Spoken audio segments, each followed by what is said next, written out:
He gonna swing on me. I ain't did nothing to that man, bro. The bass thumped so hard it shook the walls of Vibe Lounge, but no one was ready for what came next. 1 second, Kirk Frost was toasting champagne with young Joc in the VIP booth under strobe lights, and the next, glass shattered. A bottle flew, security froze, and standing in the middle of the chaos, Lil Scrappy, shirt halfway unbuttoned, rage in his eyes, finger pointed dead at Kirk. "Say that again, I dare you," he roared over the music. Joc stood up. Kirk didn't flinch. 3 lovin' hip-hop legends, locked in a triangle of tension so thick you could slice it with a diamond chain. Phones came out, cameras rolled. A single woman screamed as club lights flickered and security moved in. Too slow. The scuffle was wild. Words were exchanged that can't be taken back. And when the dust settled, someone was bleeding. What happened before that fight? What did Kirk say that made Scrappy snap? And why did Joc suddenly switch sides mid-brawl? This wasn't just club drama. This was years of secrets, betrayal, and backstage bitterness boiling over. And trust me, what happened in that nightclub? It was only the beginning. Let's uncover what really went down. Kirk Frost had always known how to move through Atlanta's music scene like a shadow, calculated, quiet, but always in control. He built his empire off slick business moves and surviving scandal after scandal, from cheating rumors to secret children. But behind that cool, polished exterior, Kirk carried a resentment that never really faded. That resentment? It had a name, Lil Scrappy.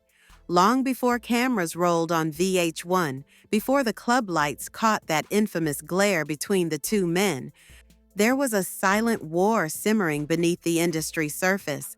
A war no one wanted to name, but everyone knew was happening. It started with respect, or rather, the lack of it. Scrappy never saw Kirk as more than a manager with a mixtape hustle. "A paper gangster," he once whispered at a studio session, not realizing Rashida's cousin was in the room. That comment got back to Kirk, and from then on, the vibe was off. But neither man made a move until young Joc became the bridge that connected and complicated everything. Joc had been friends with both, laughing with Kirk over branding deals by day, then hitting the studio with Scrappy by night. To everyone watching, Joc was just being Joc. But inside his DMs were whispers. Scrappy thought Kirk had sabotaged a distribution deal back in 2022. Kirk thought Scrappy had been trying to get in Rashida's ear during one of their low points.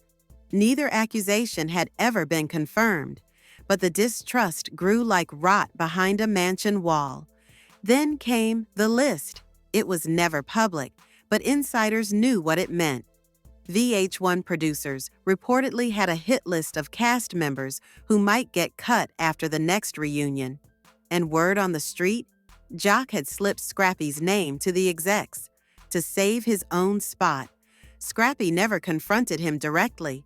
But when Joc showed up smiling at the Grand Lux Lounge with Kirk, the night before Scrappy's own showcase event, that was a slap in the face. There's an old saying in Atlanta's underground, beef doesn't start on the stage, it starts in the parking lot. Flashback to 2019, a winter party. Scrappy had just dropped a freestyle referencing someone hiding behind his wife's empire. That same week, Kirk posted a cryptic Instagram story. "Some of y'all bark louder when cameras roll, but you don't bite unless it's safe." Everyone in the scene knew who those shots were meant for, but neither of them responded directly. They let the tension breathe, let it build. Now, fast forward. The night of the nightclub incident, Rashida had just announced a new boutique opening downtown. Joc had signed on to be part of the promo push. Guess who wasn't invited? Scrappy. Not even a courtesy text. That wasn't an oversight. That was a message. And Scrappy got it. That's why when he walked into that club, unannounced, uninvited, and already 2 drinks deep, the tension was already laced with history. The music, the flashing lights, even the women around them were just background noise. Because this wasn't just about that night. It was about years of unspoken disrespect, backdoor whispers, and betrayal covered in fake smiles. Even DJ Technique, who's been spinning at Atlanta hotspots for over a decade, said later, that vibe was off. When all 3 of them locked eyes, it was like the air changed. You felt it, like a storm just waiting to break. And break it did. What happened next wasn't random. It wasn't alcohol-fueled chaos. It was the explosion everyone in their circle had been waiting on for years. The final breaking point of 3 egos too big to share one spotlight. A clash built on old wounds, pride, and the kind of secrets you only hear whispered in dressing rooms after the show ends. But trust, what you saw in that viral clip, that was just the surface. Because each of them, Kirk, Joc, and Scrappy, is hiding something deeper. And what started in that nightclub? It's about to tear more than friendships apart. The moment the bass dropped and that fog machine hissed across the VIP lounge, the energy snapped like a live wire. Kirk Frost and young Joc stood near the back bar, laughing about a recent press interview, flanked by 2 security guards and sipping on top-shelf whiskey.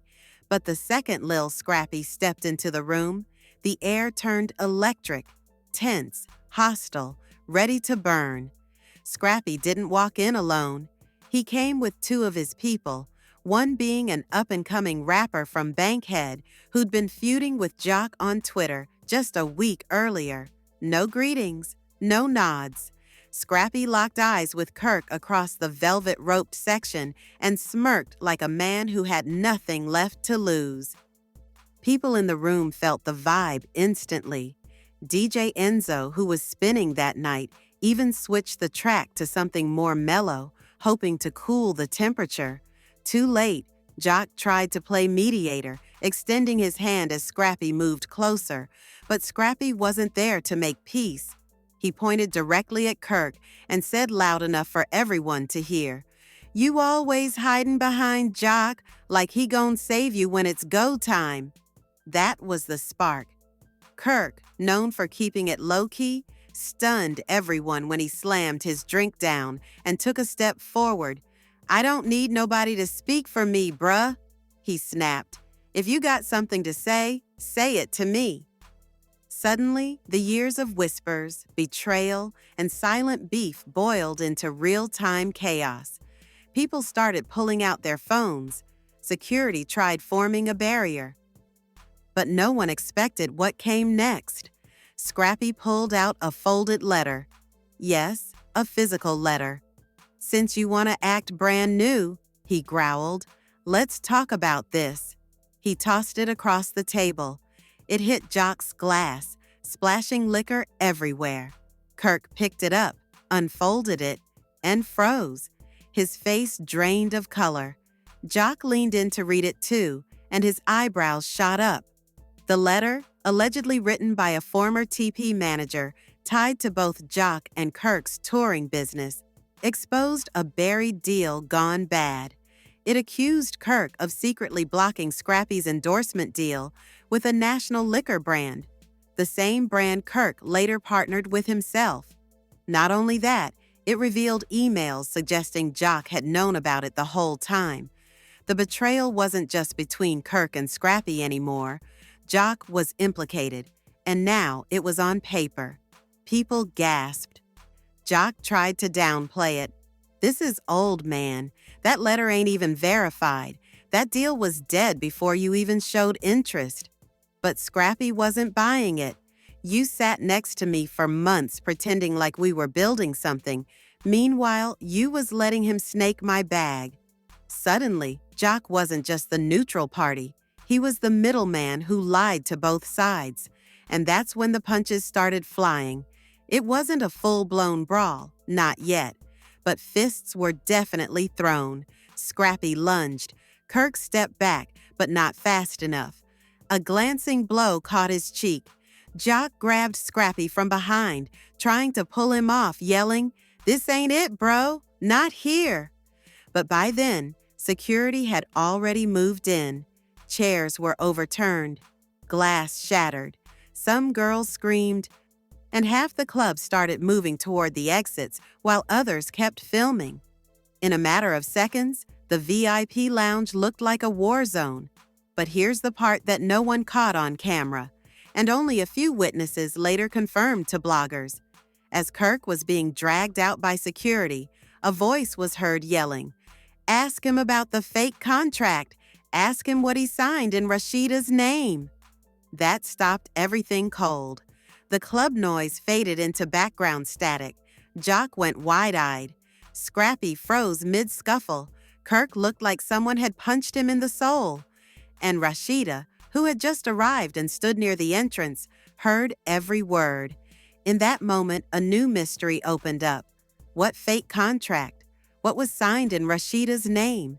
Suddenly, the beef wasn't about club appearances or business rivalries anymore. It was about fraud.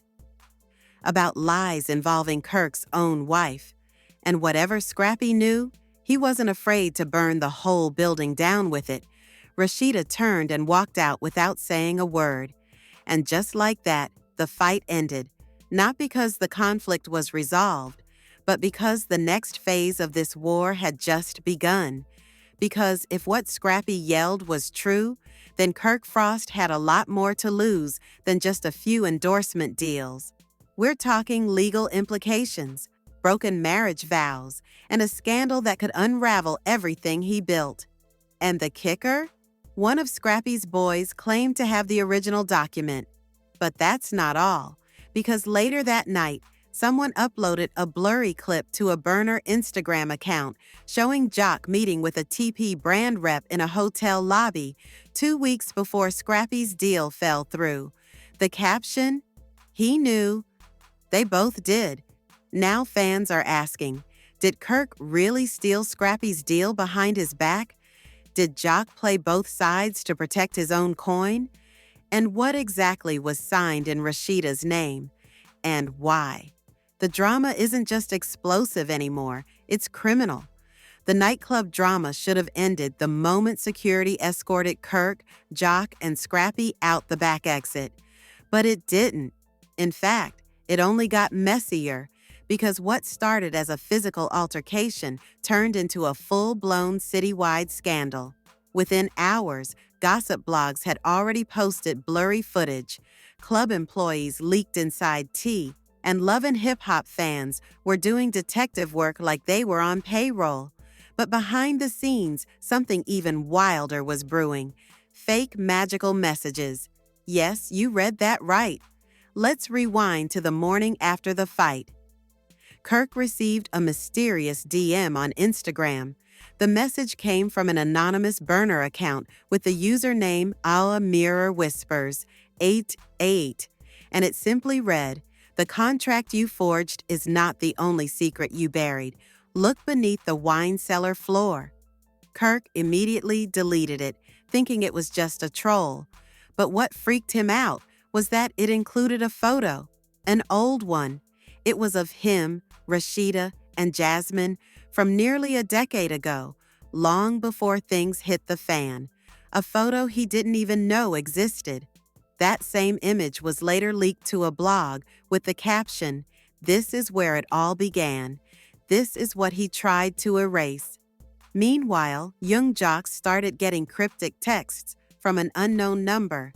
The texts hinted at a hidden clause in the business contract he signed with Frost Productions, Kirk's company, that allegedly gave Kirk full ownership over any joint endorsements. The same contract Scrappy was blocked from joining. Joc, starting to feel betrayed from both sides, decided to confront Kirk. But when he showed up at Kirk's studio, he was told Kirk had gone dark, completely off the grid. And guess who pops up next? Scrappy. On a podcast. Not just any podcast either. It was Tea-Drip Unfiltered, a ruthless, scandal-hungry show known for exposing industry secrets. Scrappy sat down with a host and dropped bomb after bomb. But the biggest twist? He wasn't mad at Joc anymore. He said Joc was just a pawn. The real snake, he claimed, was Kirk, and he had proof that Kirk signed Rashida's name on more than just one document. He even claimed that years ago, Kirk used Rashida's name to purchase real estate and secure lines of credit, all without her knowledge. Fans were losing their minds. Comments blew up. Rashida's Instagram was flooded. Some begged her to leave. Others asked if she was in on it the whole time. And while everyone was arguing online, a chilling prophecy surfaced on Reddit, posted from an anonymous account tied to a spiritual advisor who once worked with Scrappy's mother. The prophecy read, "A flame once buried beneath lies will rise again. The king of ice will fall not by the sword, but by his reflection. And when the dancer returns, blood will spill under the fourth moon." No one knew what it meant at first. Until someone dug up old lyrics from a forgotten track Kirk had produced 15 years ago, called Fourth Moon Fire. It was a failed single featuring a young Rashida and Kirk's ex before Rashida, a backup dancer named Talia Vex, someone no one had heard from in over a decade. Well, guess what? Talia Vex just posted a teaser video. Wearing a red velvet hood, standing in front of what looked like an altar, she whispered, "The dancer has returned. I kept the scrolls." Then the screen cut to black. Suddenly, the prophecy wasn't just fan fiction. It was a warning. Theories exploded online. Was Talia Vex the original source of Kirk's fake contracts? Was she working with Scrappy to take Kirk down? Was the king of ice in the prophecy Kirk Frost himself? Meanwhile, Rashida finally broke her silence. In a late-night Instagram live, eyes glassy but calm, she simply said, "If there's truth in what I'm hearing, it won't just break my heart, it'll burn everything down." She ended the live with, "I'm not going to protect someone who made me a villain in my own story." And just like that, fans turned their attention toward her. Was she finally done? Was she about to take Kirk down herself? Then came the second major twist. TMZ released security footage from the club. But it wasn't what fans expected. In the grainy footage, you can see Kirk and Joc arguing before Scrappy even arrived. Even more surprising? Joc's manager is seen handing Kirk an envelope. A very thick envelope. Moments later, Kirk looks around nervously, tucks it under his jacket, and whispers something to the bartender. That bartender, now identified as Talia Vex's cousin, went missing the next day. Now people were connecting the dots. The prophecy, the forged contracts, the missing bartender, the dancer's return, and the big theory, the entire city was buzzing like a wasp's nest after the clash at Vibe Lounge. What started as a quiet rumor in the early hours had exploded into full-blown media frenzy by sundown. Everywhere from barbershops in Atlanta to Twitter threads deep into the night, people were taking sides. Kirk Frost, young Joc, Lil Scrappy, 3 men, 1 battle, and 1,000 consequences raining down. VH1 producers were allegedly calling everyone within their network before sunrise. Footage from inside the club had already leaked, grainy, shaky, but damning. There was Joc screaming at Scrappy. There was Kirk shoving through security, red-faced and wild-eyed. There were bottles breaking, phones flying, women screaming. But beyond the spectacle, the emotional ripple effects were even deeper than anyone could have expected. Backstage, young Joc's crew was divided. Some said Joc had been baited into the confrontation, while others admitted he'd been simmering for weeks. Scrappy's new flame, Amaya, had allegedly been spotted dancing with Joc just 2 weeks before the fight. An innocent move to some, but a declaration of war to others. Now fans were wondering if this was ever about business at all, or if it had always been about love, jealousy, and unresolved beef from years past. Meanwhile, Rashida was reportedly blindsided. She wasn't even at the club that night. She'd been hosting a pop-up for press in Houston. But the moment her phone lit up with texts like, "Girl, check the blogs," everything changed. She posted a black screen to her story with a single caption, "When you fought for peace and chaos still finds your door." Fans immediately knew she was talking about Kirk, again, and people weren't being kind. The comment section went savage. "Rashida, how many times you gonna defend this man? Girl, at this point, blink twice if you need help." It was brutal. And while Kirk stayed off social media entirely, the silence only made things worse. Everyone assumed guilt. Then came the scrolls, not literal scrolls, but anonymous DMs to gossip pages like A Tea with Tiff and Atlanta Unlocked. One anonymous source claimed to have overheard Scrappy yelling, "You think you're better than me 'cause you on TV again?" Another alleged that Kirk had been threatening to expose Scrappy's finances if he didn't back off from Joc's business deal with Sleazy and Zeno. Each leak felt like a bomb. And the fans, they were eating it up. "It's like Love and Hip Hop meets Game of Thrones," one post read. "We need reunion chairs and lie detectors now." Even the club owner spoke out. He told local news, "That night cost me thousands. VIPs canceled, sponsors dropped, and now I've got lawyers breathing down my neck. If they ever show their faces here again, they better bring security and a priest." The fallout had reached the industry too. A brand deal Kirk had lined up for his whiskey label was reportedly put on pause. Joc's new single was shadow banned on playlists for violence concerns. And Scrappy? He posted a photo of himself in prayer, captioned, "Sometimes silence speaks louder than fists." But even silence couldn't calm the storm. At a candlelit dinner the following week, filmed for an upcoming season, Rashida confronted Kirk. Sources say she stared him down across the table and whispered, "You're too old for this." He allegedly responded, "That man disrespected me in public. What was I supposed to do?" Rashida's eyes welled with tears. "You were supposed to think of me," she said. "You were supposed to think of our kids." The camera reportedly cut off right after she pushed her chair back and walked away. Meanwhile, Amaya, Scrappy's new girlfriend at the center of it all, broke her silence on Instagram Live. She cried, she laughed, she spilled tea like a broken teacup. "I didn't mean to start no fight," she said. "But I'm not gonna apologize for being in the room.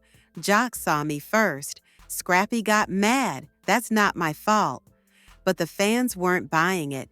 The chat was filled with snake emojis and people accusing her of playing both sides for clout.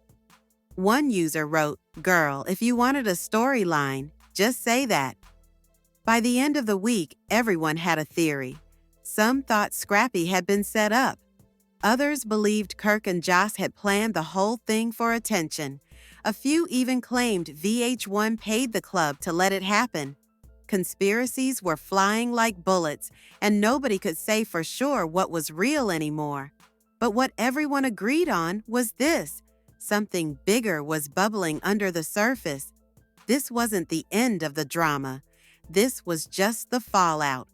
Just when it seemed the nightclub brawl was fading into headline history, Atlanta's streets whispered a new name: the tape. No one knew who had it. No one knew where it came from. But late Friday night, a mysterious clip surfaced on a fan forum. It wasn't the shaky footage from inside the club everyone had already seen. This was surveillance quality, clear audio, multiple angles, and in this footage, something shocking was revealed. Lil Scrappy wasn't the aggressor. Kirk Frost was.